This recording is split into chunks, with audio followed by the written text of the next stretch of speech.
Godzilla has died twice, and both times he came back stronger, because in this franchise, death is just another evolution. That's the detail nobody wants to sit with.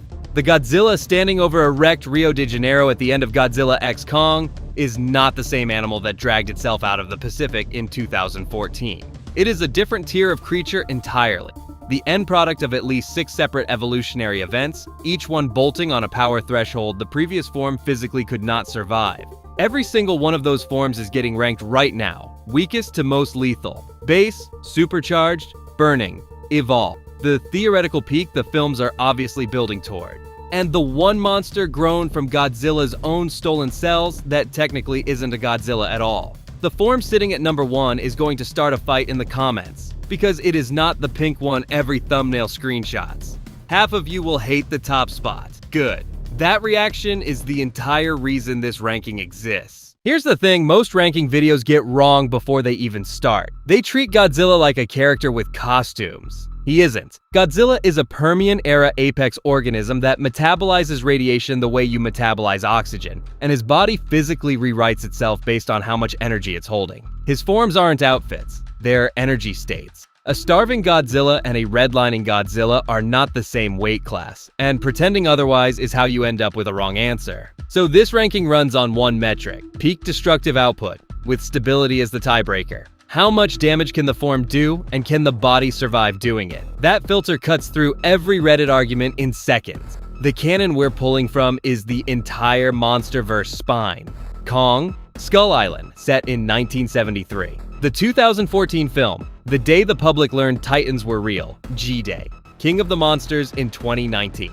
Godzilla vs. Kong, and Godzilla x Kong, The New Empire, where his biology changes on screen for the first time. But the movies are the shallow end. The deep lore lives in the comics.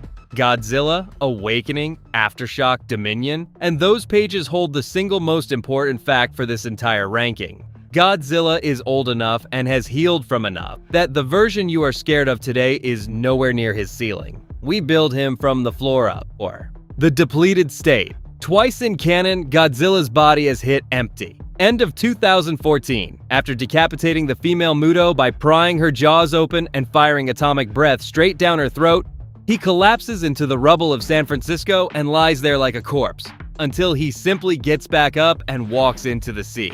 Then King of the Monsters delivers the worst one. The US military deploys the Oxygen Destroyer, a prototype engineered to disintegrate every biological thing inside a 2-mile radius, and Godzilla takes its center mass. Monarch watches his vitals on the monitor. They flatline. The King of the Monsters technically dies on a screen in a command room. This is the form that proves Godzilla is killable. And that single fact reshaped human history in this universe. It is why Monarch exists. It is why the 1954 nuclear tests at Bikini Atoll happened. Castle Bravo wasn't a weapons test. It was the first failed assassination attempt on this animal. A 15-megaton bomb dropped on him after he surfaced. Humanity has been trying to murder Godzilla since before your grandparents were born, and the Depleted State is the only window where it almost works. A starving god is still a god, but here, he's a C-tier god.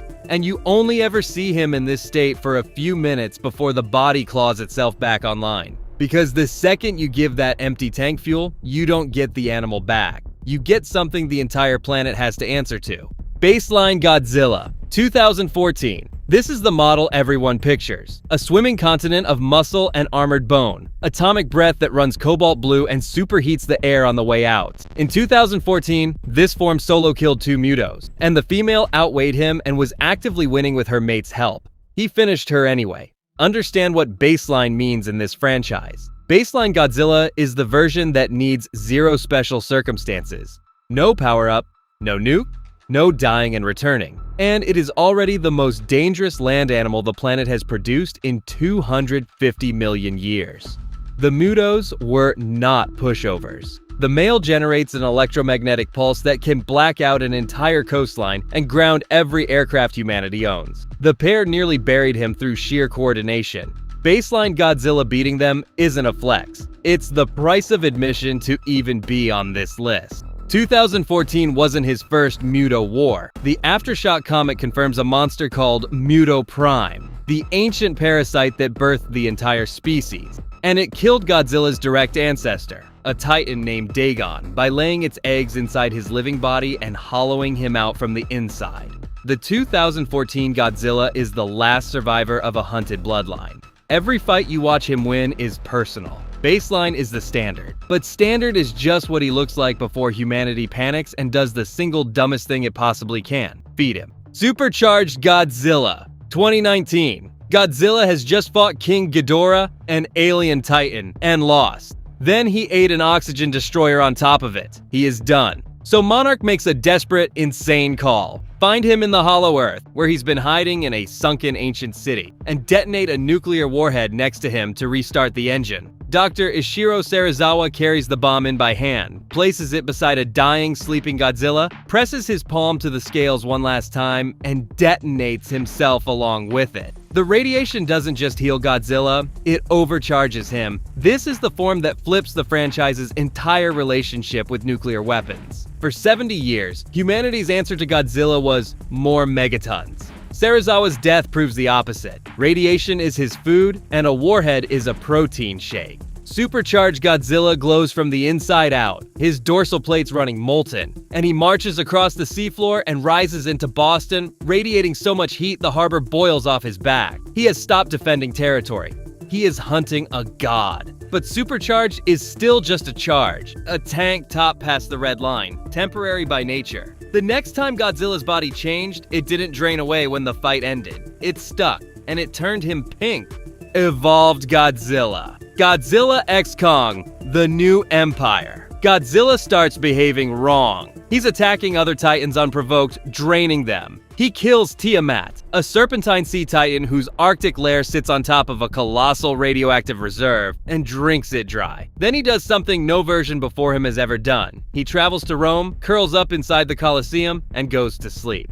Not to rest, to incubate. When he wakes, his dorsal plates have turned searing magenta pink. His hide is darker and denser, and his atomic breath fires a blistering pink instead of blue. This is a genuine, physical, on-screen evolution, not a recolor, a rebuild. This is the most important biological event in the entire franchise, because it is the first time we watch Godzilla deliberately upgrade his own body for a threat that has not surfaced yet. He could feel Skar King and the cryo-titan Shimo rising from inside the Hollow Earth, and he cut weight for a title fight he scheduled himself. The pink breath is a higher energy emission, tighter, hotter, more concentrated, and in the Rio finale, it carves straight through Skar King's enslaved ape army and helps shatter the tyrant after Shimo's freeze flash locks him in place. This is the strongest sustainable Godzilla in canon. He can hold this form, fight in it, and walk away in it. The comic Godzilla Dominion gives this evolution an eerie second layer. Dominion is written entirely from inside Godzilla's head, and it reveals he navigates the planet by feeling its energy running along his spine like a current. He isn't wandering the oceans, he's reading the Earth. Evolved Godzilla isn't only stronger,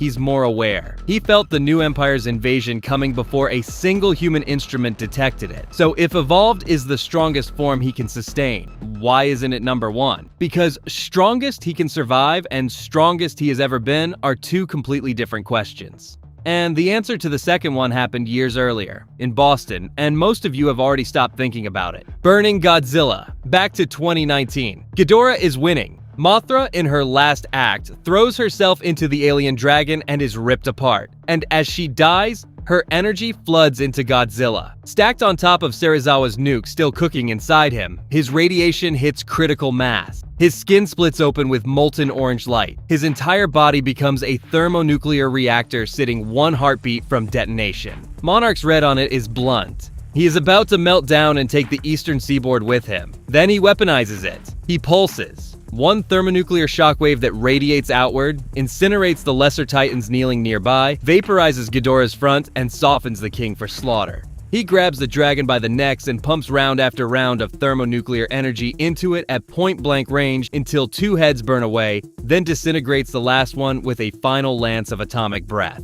This is the single highest energy output Godzilla has ever produced, and it is not close. Evolved Godzilla is a refined weapon. Burning Godzilla is the weapon detonating. The difference is that burning is a terminal state. It is literally Godzilla's body cannibalizing itself, a meltdown he was never built to survive. The only reason he walked out of Boston is that Mothra's essence stabilized the reaction. Without her, that city is a glass crater and the king dies as the bomb. That is exactly why it's number 1, and Evolved is number 2. Peak output beats sustainability when the question is raw power. Evolved is the strongest he can live in. Burning is the strongest he has ever been. A god briefly turning himself into the precise weapon humanity spent 70 years trying to kill him with. Monarch buried how close it came. The official record frames the Boston meltdown as a clean, controlled victory. It wasn't. The same Monarch that hid Godzilla's existence from the public for 60 years, the same agency you watch covering its tracks in the 1950s timeline of Legacy of Monsters, internally flagged burning Godzilla as an extinction-adjacent event for the home team. They won the war and nearly lost the planet doing it.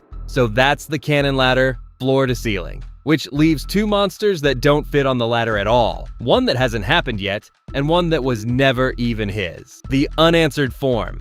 Here's the form the films are openly engineering toward. Evolved Godzilla is now his permanent baseline. Burning was a meltdown from the old baseline. So the obvious, terrifying math writes itself. What happens when the pink evolved body goes critical? An evolved burning state. A Godzilla whose sustainable ceiling is already higher than 2019's, redlining into a thermonuclear meltdown stacked on top of that. Concept art and the new Empire marketing flirted with exactly this, and the fan-favorite Shimo-empowered Godzilla concept pushes it further still. Godzilla absorbing the Ice Titan's near absolute zero output and pairing it with his own heat, weaponizing the same fire and frost thermal shock that cracked Skar King in half. This isn't fanfiction grasping at air. The franchise has now shown us, on screen, Godzilla deliberately evolving ahead of a future threat. And with Godzilla x Kong, Supernova confirmed for 2027, the title alone is doing a lot of talking. A supernova is a star tearing itself apart. Read the room. That's the form he could become. Now here's the form that shares his DNA and isn't him, the one you came here for.